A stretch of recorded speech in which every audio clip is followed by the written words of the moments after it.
പറഞ്ഞത് 4 പേർക്ക് വേണ്ടി എഴുന്നേറ്റ് നിൽക്കാമെന്ന ഒന്ന് ഭരണാധികാരിയാണ്. അതിനുള്ള തെളിവ് അബൂ മുസ അശ്അരിയുടെ ഹദീസാണ്. റസൂലുള്ളാഹി സ്വല്ലല്ലാഹു അലൈഹി വസല്ലം പറഞ്ഞു, ഇന്ന മിൻ ഇജ്ലാലില്ലാഹ് ഇക്റാമു ദിശൈബത്തിൽ മുസ്ലിം. അള്ളാഹുവിനെ ആദരിക്കുക എന്നതിൽപ്പെട്ടതാണ് താടി നരച്ച മുസ്ലിമായ ഒരു മനുഷ്യനെ ആദരിക്കുക എന്നത്. ആ സഹോദരങ്ങളെ, യുവാക്കളെ നമ്മൾ ശ്രദ്ധിക്കേണ്ട കാര്യമാണ്. താടി നരച്ച പ്രായമുള്ള ആളുകളെ ബഹുമാനിക്കുക എന്നത് ഇന്ന മിൻ ഇജ്ലാലില്ലാഹ്, അള്ളാഹുവിനെ ആദരിക്കുന്നതിൻ്റെ ഭാഗമാണ്. അള്ളാഹുവിനുള്ള ആദരവിൽപ്പെട്ടതാണ്. എന്നൊക്കെ പ്രായമുള്ള ആൾക്കാർ, വയസ്സുള്ള ആളുകൾ അവരെ ആദരിക്കണം, ബഹുമാനിക്കണം. ചില ആളുകൾ, കുട്ടികൾ ചിലപ്പോൾ അവർക്കൊക്കെ ഈ പഠിച്ചു കഴിഞ്ഞാൽ ചിലപ്പോൾ ദീനിയായ വിജ്ഞാനം തന്നെ ആവണമെന്നില്ല, ദുന്യവിയായ വിജ്ഞാനം പഠിച്ചാൽ അവന് മൊബൈൽ നോക്കാനറിയാം, കമ്പ്യൂട്ടർ അറിയാം. അപ്പോൾ അവൻ്റെ വെല്ലിപ്പ ഫോണൊന്നും ഉപയോഗിക്കാനറിയില്ല, അപ്പോൾ ഫോൺ ഇങ്ങനെ ബുദ്ധിമുട്ടിയിട്ടാണ് നോക്കുക, അപ്പോൾ പരിഹസിക്കുക. അത് പാടില്ല. അതിന് നിങ്ങളുടെ മക്കളെ വിട്ടുകൊടുക്കരുത്. വയസ്സായ ഒരാളെ പരിഹസിക്കാൻ വിട്ടുകൊടുക്കരുത്. അവരെ ആദരിക്കുക എന്നത് അള്ളാഹു മക്കളെ പറഞ്ഞു പഠിപ്പിക്കണം. മോനെ വെല്ലിപ്പാനെ കളിയാക്കരുത്, വെല്ലിമാനെ കളിയാക്കരുത്. നമ്മുടെ ഈ കാലഘട്ടത്തിലുള്ള പ്രശ്നങ്ങളിൽ ഒന്നാണിത്. ഒരു മൊബൈൽ ഉപയോഗിക്കാൻ അറിയില്ലെങ്കിൽ, ഒരു കമ്പ്യൂട്ടർ ഉപയോഗിക്കാൻ അറിയില്ലെങ്കിൽ, അല്ലെങ്കിൽ ആധുനിക ഭൗതിക വിജ്ഞാനങ്ങളെക്കുറിച്ച് അറിയില്ലെങ്കിൽ, ഇതൊക്കെ പ്രായമായ പലർക്കും അറിയില്ല. അതിലൊരു കുറവുമില്ല. ഒരാൾക്ക് പറഞ്ഞില്ല എന്ന് വിചാരിച്ചിട്ട് പ്രത്യേകിച്ച് കുറവൊന്നുമില്ല.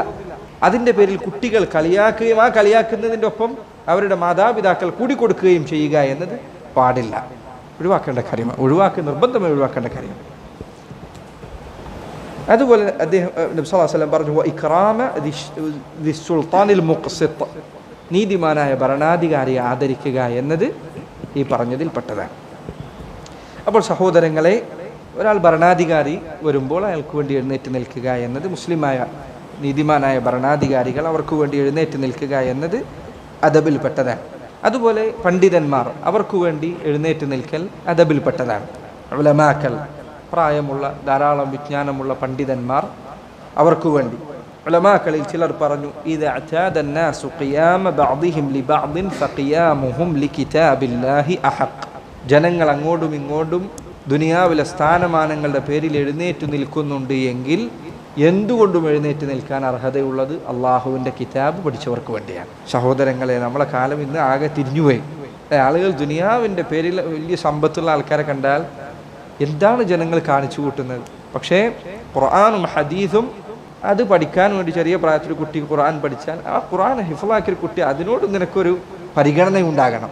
ഖുർആൻ ഹിഫ്ളാക്കിയ ചെറിയ കുട്ടിയാണെങ്കിൽ പോലും അല്ലാഹുവിൻ്റെ കിതാബ് ഹിഫ്ളാക്കിയൊരു കുട്ടിയാണ്, അതിനോടൊരു ആദരവ് ഉണ്ടായിരിക്കണം, ആ കുട്ടിയോടൊരു പരിഗണന ഉണ്ടായിരിക്കണം. അങ്ങനെ ആവുമ്പോഴാണ് നമ്മുടെ മക്കൾ ദീൻ പഠിക്കാൻ താല്പര്യം കാണിക്കുന്നത്. അതുപോലെ തന്നെ മാതാപിതാക്കൾക്ക് വേണ്ടി എഴുന്നേറ്റ് നിൽക്കുക എന്നുള്ളത് സംശയമല്ല, ഈ പറഞ്ഞ ആദരവിൻ്റെ ഭാഗമാണ് മാതാപിതാക്കൾക്ക് വേണ്ടി എഴുന്നേറ്റ് നിൽക്കുക എന്നത്. അതുപോലെ തന്നെ നേതാവിന് വേണ്ടി എഴുന്നേറ്റ് നിൽക്കുക എന്നത്. റസൂലുള്ളാഹി സ്വല്ലല്ലാഹു അലൈഹി വസല്ലം ബനൂ ഖുറൈളക്കാരുടെ വിഷയത്തിൽ അവരുമായുള്ള യുദ്ധം കഴിഞ്ഞ് അവരെ തടവിൽ വെച്ച് അവരെ ബന്ധനസ്ഥരാക്കിയിരിക്കുന്ന സന്ദർഭത്തിൽ ബനൂ ഖുറൈളക്കാർ അവർ പറഞ്ഞു, ഞങ്ങൾ സഅദിൻ്റെ വിധി സ്വീകരിക്കാൻ തയ്യാറാണ്. സഅദ് റളിയല്ലാഹു അൻഹു, അദ്ദേഹം കാലിൽ മുറിവേറ്റ് മസ്ജിദുൻ നബവിയിൽ ചികിത്സയിലായിരുന്നു. അദ്ദേഹം അവിടെ നിന്ന് ഒട്ടകപ്പുറത്തോ കഴുതപ്പുറത്തോ അദ്ദേഹം ബനൂ ഖുറൈളക്കാരുടെ അരികിലേക്ക് വന്നു. നബി സല്ലല്ലാഹു അലൈഹി വസല്ലം സഅദിനെ കണ്ടപ്പോൾ അവിടുന്ന് പറഞ്ഞു, ഖൂമൂ ലി സയ്യിദിക്കും, നിങ്ങളുടെ സയ്യിദ് ഇദാ വന്നിരിക്കുന്നു, എഴുന്നേറ്റ് ചെല്ലും എന്ന് പറഞ്ഞു.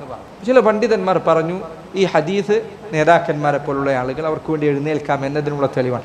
മറ്റു ചിലർ പറഞ്ഞു, സഅദിന് സുഖമില്ലായിരുന്നു, അസുഖമായിരുന്നു, കാലിന് മുറിയായിട്ടുണ്ട്. അപ്പോൾ അദ്ദേഹത്തെ താങ്ങി പിടിച്ച് ഇറക്കുന്നതിന് വേണ്ടിയാണ് നബി സല്ലല്ലാഹു അലൈഹി വസല്ലം എഴുന്നേൽക്കാൻ പറഞ്ഞത് എന്ന് ചില പണ്ഡിതന്മാർ ഈ ഹദീസിനെ വിശദീകരിച്ചു. പൊതുവെ ഹദീസുകളിൽ എഴുന്നേറ്റ് നിൽക്കണമെന്ന കൽപ്പന ഇല്ല. റസൂലുള്ളാഹി സ്വല്ലല്ലാഹു അലൈഹി വസല്ലം അവിടത്തേക്ക് ഇത് വെറുപ്പായിരുന്നു, അവിടുന്ന് എഴുന്നേറ്റ് നിൽക്കാൻ സമ്മതിക്കില്ലായിരുന്നു. സഹാബികളും അങ്ങനെ തന്നെയായിരുന്നു. അതുകൊണ്ട് എഴുന്നേറ്റ് നിൽക്കാനുള്ള കൽപ്പന പൊതുവെ ഹദീസുകളിലില്ല. ഉള്ളതെല്ലാം ഈ പറഞ്ഞ ആദരവിൻ്റെ വിഷയത്തിൽ വന്ന ഹദീസുകളാണ്. പിൽക്കാലഘട്ടത്തിൽ എഴുന്നേറ്റ് നിൽക്കൽ ആദരവിൻ്റെ ഭാഗമായതുകൊണ്ട് ഈ പറഞ്ഞതൊക്കെ അതിൽ ഉൾപ്പെടുമെന്ന് മാത്രം. ശരി, ഇവിടെ ശ്രദ്ധിക്കേണ്ട മറ്റൊരു കാര്യമുണ്ട്. ഭരണാധികാരിക്ക് വേണ്ടി എഴുന്നേറ്റ് നിൽക്കണം, പണ്ഡിതന്മാർക്ക് വേണ്ടി എഴുന്നേറ്റ് നിൽക്കണം, മാതാപിതാക്കൾക്ക് വേണ്ടി എഴുന്നേറ്റ് നിൽക്കണം, നേതാക്കൾക്ക് വേണ്ടി എഴുന്നേറ്റ് നിൽക്കണം ഒക്കെ നമ്മൾ പറഞ്ഞു. പക്ഷേ ഈ പറഞ്ഞ ആളുകളിൽ ഒരാൾ പോലും എനിക്ക് വേണ്ടി മറ്റുള്ളവർ എഴുന്നേറ്റ് നിൽക്കണമെന്ന് ആഗ്രഹിക്കാൻ പാടില്ല, ഒരാൾ പോലും. റസൂലുള്ളാഹി സ്വല്ലല്ലാഹു അലൈഹി വസല്ലം അവിടുന്ന് പറഞ്ഞു, മൻ അഹബ്ബ അൻ യംസുല ലഹു റിജാലു ഖിയാമൻ ഫൽയതബവ്വ മഖ്അദഹു മിനന്നാർ. ആരെങ്കിലും തനിക്കു വേണ്ടി ജനങ്ങൾ എഴുന്നേറ്റ് നിൽക്കണമെന്ന് ആഗ്രഹിക്കുന്നു എങ്കിൽ അവൻ നരകത്തിൽ തൻ്റെ ഇരിപ്പിടം തിരഞ്ഞെടുത്തു കൊള്ളട്ടെ. നരകത്തിൽ ഇരിപ്പിടം തിരഞ്ഞെടുക്കട്ടെ എന്ന് പറഞ്ഞാൽ നരകത്തിലായിരിക്കും അവൻ. അവിടെയുള്ള സ്ഥലം അവൻ ഉറപ്പിച്ചു വെച്ചോ. സുബ്ഹാനല്ലാഹ്. അപ്പം എനിക്ക് വേണ്ടി മറ്റുള്ളവർ എഴുന്നേറ്റ് നിൽക്കണമെന്ന് ഒരാൾ ആഗ്രഹിച്ചാൽ അതിൻ്റെ വിധി വേറെയാണ്. നീ ഒരാൾക്ക് വേണ്ടി എഴുന്നേറ്റ് നിൽക്കുന്നതിൻ്റെ വിധി വേറെയാണ്. നീ നിനക്ക് വേണ്ടി ആളുകൾ എഴുന്നേറ്റ് നിൽക്കാൻ ആഗ്രഹിക്കുന്നതിൻ്റെ വിധി വേറെയാണ്. അതുകൊണ്ട് പണ്ഡിതന്മാർ ഹദീസിനെ വിശദീകരിച്ചവർ പറഞ്ഞു, ഒരാൾ മറ്റുള്ളവർ എഴുന്നേറ്റ് നിൽക്കുന്നത് കാണുമ്പോൾ അയാൾക്ക് സന്തോഷമുണ്ടാകുന്നു എങ്കിൽ അവൻ ഈ ഹദീസിൻ്റെ താക്കീത് ബാധകമാണ്.